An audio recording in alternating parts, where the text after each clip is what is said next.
The Boy Who Lived. Mr. and Mrs. Dursley of Number 4 Private Drive were proud to say that they were perfectly normal. Thank you very much. They were the last people who expect to be involved in any strange or mysterious because they didn't hold with such nonsense. Mr. Dudley was a director of a firm called Grennan, which made drills. He was a big, biffy man with hardly any neck. All through, he did have a very large mustache.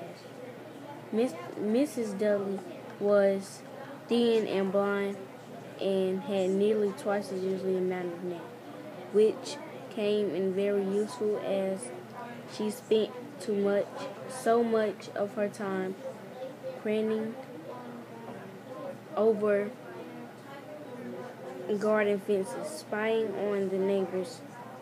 The Dudleys had a small son called Dudley, and in their opinion, there was no finer boy anywhere.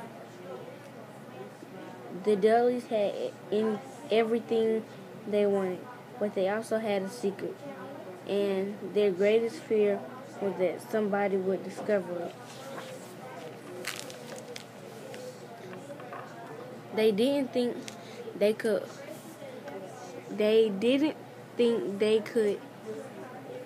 bear it if anyone found out about the Potters. Mrs. Potter was Mrs. Dudley's sister, but they hadn't met for several years. In fact, Mrs. Dudley pretended she didn't have a sister because her sister and her good for nothing husband were as undurslyish as it was possible to be. The Dudleys shuddered to think what the neighbors would say if the Potters arrived in the street. The Dudleys knew that the Potters had a small son too, but they had never seen him. This boy was another good reason for keeping the Potters away. They didn't want Dudley mixing up with a child like that. When Mr. and Mrs. Dudley woke up on a dull gray Tuesday, or story starts, there were nothing about the cloud sky outside to suggest a strange, mysterious thing that would be soon to happen all over the country. Mr. Dudley hummed as he picked out his most boring tie for it, and Miss Dudley gossiped away happily as she whistled a screaming Dudley into his high chair. None of them noticed a large, tawny owl flutter past the window. At 8:30, Mr. Dudley picked up his briefcase, pecked Mrs. Dudley on the cheek, and tried to kiss Dudley goodbye, but missed. Because Dudley was now having a tantrum and throwing his cereal at the walls, little Tyke chortled Mr. Dudley as he left the house. He got into his car and backed out of Number 4 Drive. It was on the corner of the street, and that he noticed the first sign of something particular, a cat reading map. For the second, Mr. Dudley didn't realize what he had seen. Then he jerked his head around to look again.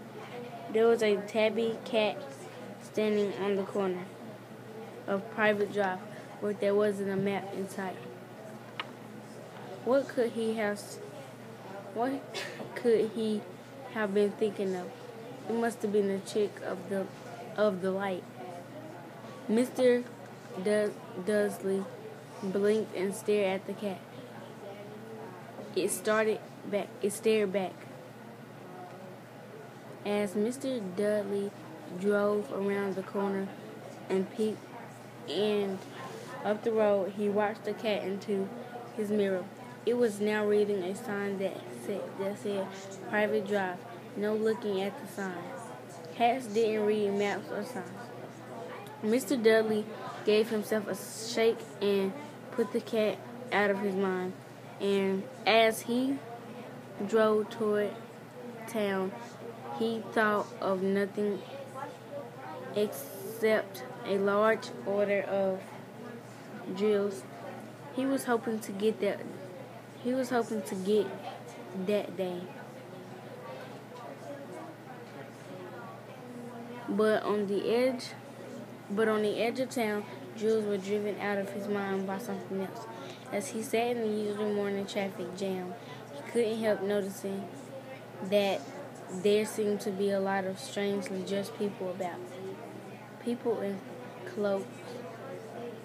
Mr. Dudley couldn't bear people who dressed funny in clothes. The get-ups you saw on young people. He supposed this was some stupid new fashion.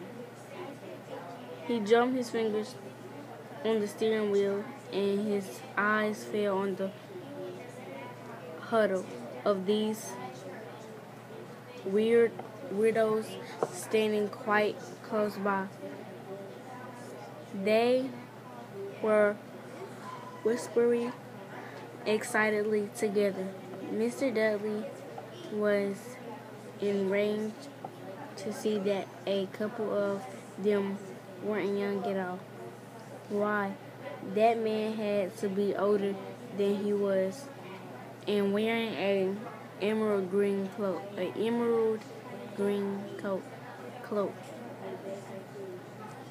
The nerve of him!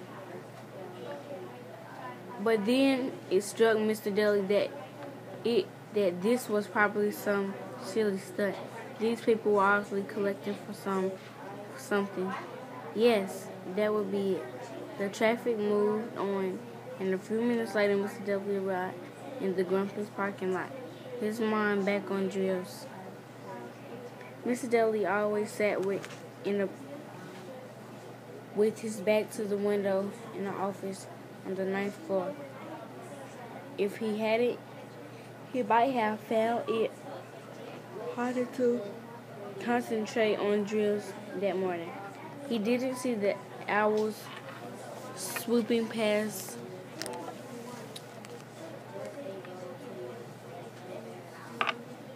in broad daylight. Through people down in the street, did they pointed? They pointed and glazed open-mouthed as owl after owl speed overhead. Most of them had never seen an owl even at nighttime. Mr. Dursley, however, had a perfectly normal owl-free morning. He yelled at 5 different people. He made several important telephone calls and shouted a bit more.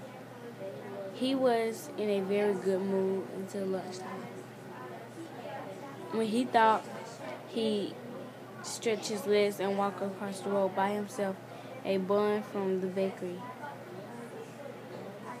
He'd forgotten all about the people in cloaks until he passed a group of them next to the bakers. He